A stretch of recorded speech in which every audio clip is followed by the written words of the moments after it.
So this is a really cool home that we came down to Branson, Missouri to do a repaint on.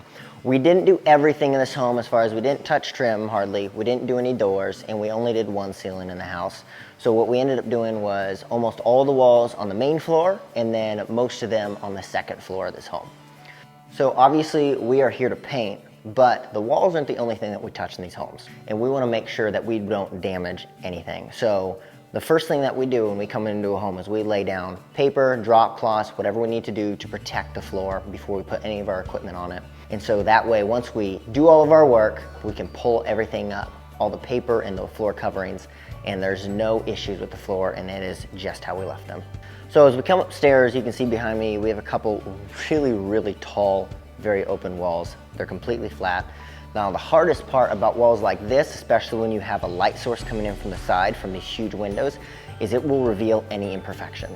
So what we first do when we show up on a job like this is we will go over every single wall, 2, 3, sometimes even 4 times with our patch and fill any holes, any dents, any gashes, any sheetrocking screws that might be popping out, and we'll get all of those fixed. So that way, when we put our first coat of paint on, we have as many imperfections out as we possibly can.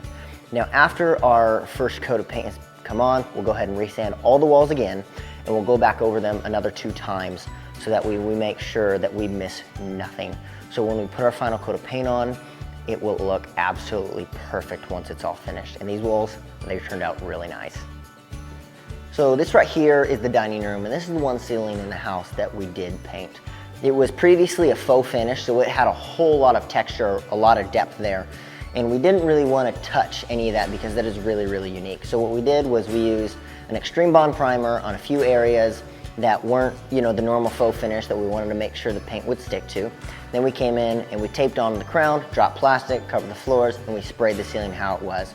So that way it leaves an almost perfect line. Now we can cut ceilings really well with the brushes and by hand, but this really is that next step up that makes it look even better.